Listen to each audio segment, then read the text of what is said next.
What's up, internet? My name's Ori. Welcome back to the channel. If you're new here, hit that subscribe button. You like this video, hit that like button, hit that notification bell. You'll never miss a video. You'll never miss a stream.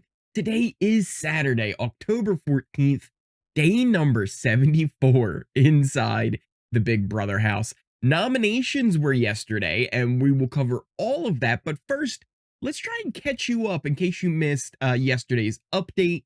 Jag won the Invisible HoH following Cameron's eviction, meaning no one was supposed to know who the HoH was this week. It was supposed to be a mystery on who had the actual power to nominate people, causing all kinds of paranoia and speculation.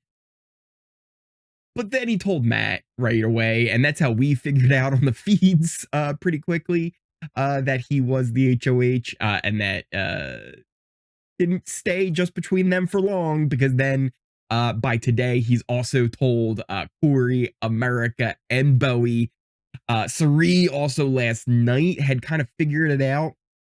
I wanted to get yesterday's update up before I really actually finished watching everything on the feeds. Like once they went to bed and I figured out it was Jag, I wanted to get the update for you. So I went back and I watched, because there was multiple conversations. They were up so late yesterday. There were multiple conversations happening, and one of the big ones that I kind of missed was Cirie and Felicia really just kind of figuring it out. Like Cirie's like, it's Jag. So she pretty much had him clocked. This has basically been, instead of the invisible HoH, the most visible HoH. At the moment, I think the only people who really don't know like for sure or still just have questions are Felicia and Blue. Pretty much everybody else is fully aware that Jag is the HoH. If not even officially, just highly suspect it. He was more invisible as the HoH last week when Bowie was HoH, because that was really Jag's HoH as well. Also, I think this brings up just a little bit of a miscommunication, just a minor miscommunication on my part, which I apologize. I think maybe I wasn't as clear on my point yesterday about the competition.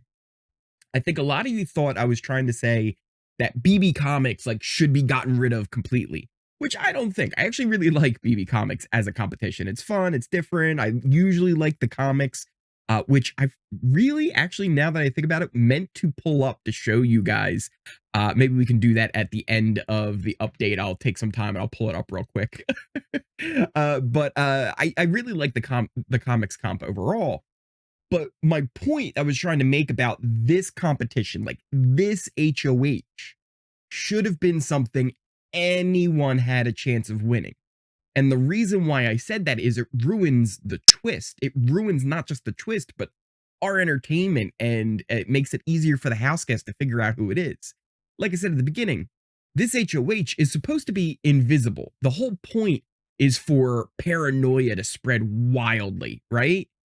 But when you have a competition that immediately eliminates a quarter of the house, yeah, there's only 8 people left. So if you take 2 people out, that is 25% of the house right there. So when you completely eliminate them from being a possible HoH, it kind of ruins a lot of the fun, does it not? So I feel like this HoH, right, wasn't that, you know, BB Comics isn't fair because Cirie and Felicia didn't have a chance. That wasn't what I was trying to say. I think there are people out there that believe that all competition should be fair for everyone, and I'm not one of them. I like that some competitions are more likely to be won by different people. I think that is something that's kind of fun. But this competition, for a twist that was supposed to be anyone could be the HoH, just by the mere fact that the competition was what it was, we immediately could eliminate 2 house guests. And not just that, we really could narrow in on 2 other house guests. So not only did you eliminate 25%, you narrowed it down to being only about 25%, maybe 50% of the house if we're being generous on who could have won this competition. That to me was really the point I was trying to make across. I think some of you thought I was trying to say get rid of BB Comics altogether, which no, I don't think is the case. But now that that's cleared up, let's get back to what happened on the feeds yesterday, because it was nominations. What were the plans? What was going on? We talked about how Jag had said he wanted to target Blue. I don't get it. It doesn't make a lot of sense to me why he would want to take Blue out here, especially because now, unless you're fully invested in a Final Four between him, when I say him, Jag, Matt, Cory, and America, I do not see a reason why he shouldn't take the shot at breaking up Cory and America right now. It really doesn't make any sense to me at all. But it is Jag's game. This is what he wants to do, and he wants to go for Blue, and that's what's going to happen here. He also asked Bowie to be a pawn. She was not thrilled about that. And Felicia was kind of his other option for a pawn, and that's what ended up happening. It was Felicia and Blue who were nominated for eviction, and they will be up on the block before Veto, because Veto, we talked about in yesterday's update, has a twist in it as well, and we don't exactly know 100% what it's even going to be. There's a chance both of these nominees might not be on the block on Thursday. We just don't know exactly how the veto is going to work, so that's going to be really interesting to see how this week all plays out. For all we know, Jag could end up on the block this week by the end.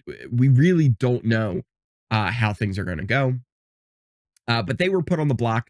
Felicia actually told Blue, like, she's like, my gut, aka Cirie, is telling me that it's Jag.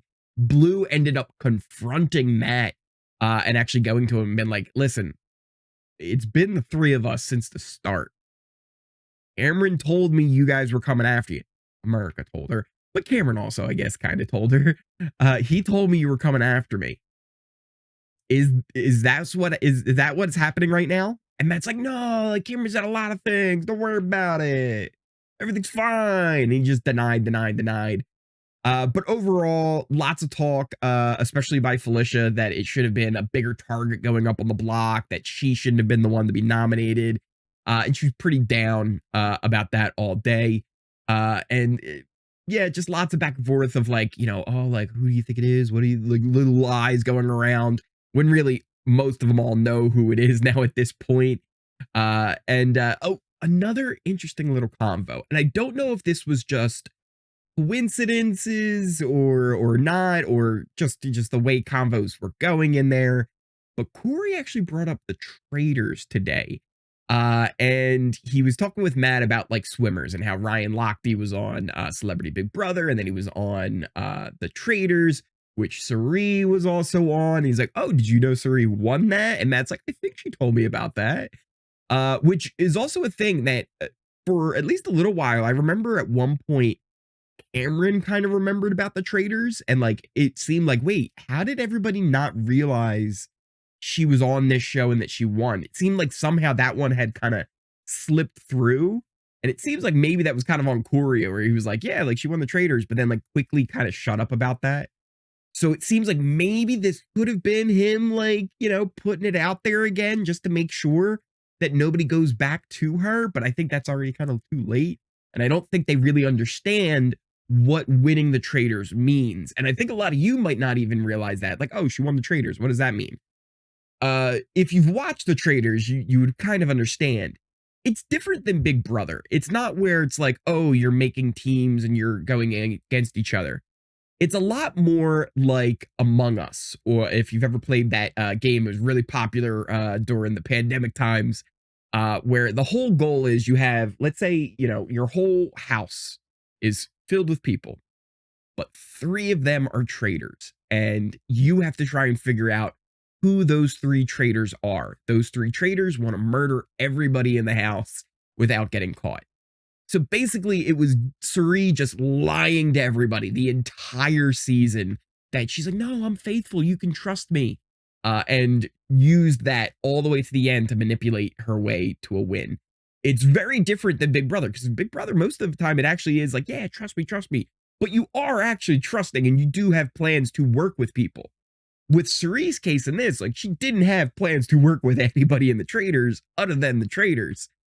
Sure, there were some faithfuls she used along the way to get there further, but overall, the main thing was, yeah, you can trust me, we're together, we're tight, we're gonna win this to the end.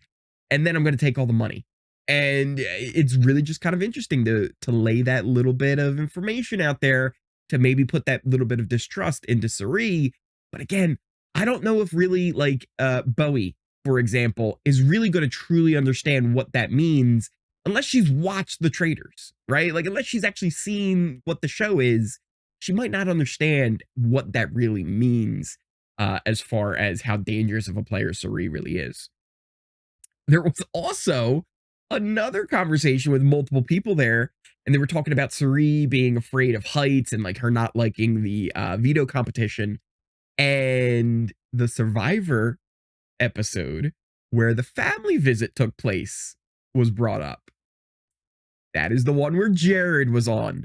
Nobody seemed to connect the dots. Cory didn't kind of put it together, I don't think. But it was just like, oh, you like, were your kids there or something? So I don't know. I don't know. It could be a thing where maybe Cory has put more of the pieces together and it finally clicked. I don't know why it would have taken him this long for it to click. Maybe it was just like a light bulb moment for him in that moment. I don't know. Something to keep in mind. Something to keep in mind as we move forward.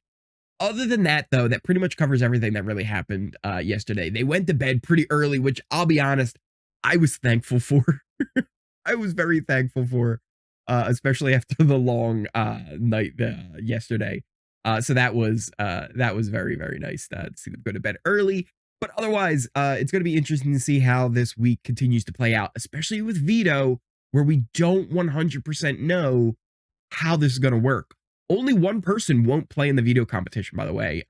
Everyone's going to play except for one person left out of the competition. So it's really going to be interesting to see how this all works out. If it ends up being Cirie, who isn't picked for this veto competition, that is definitely going to keep some conspiracy theories going about her chip not being in the box.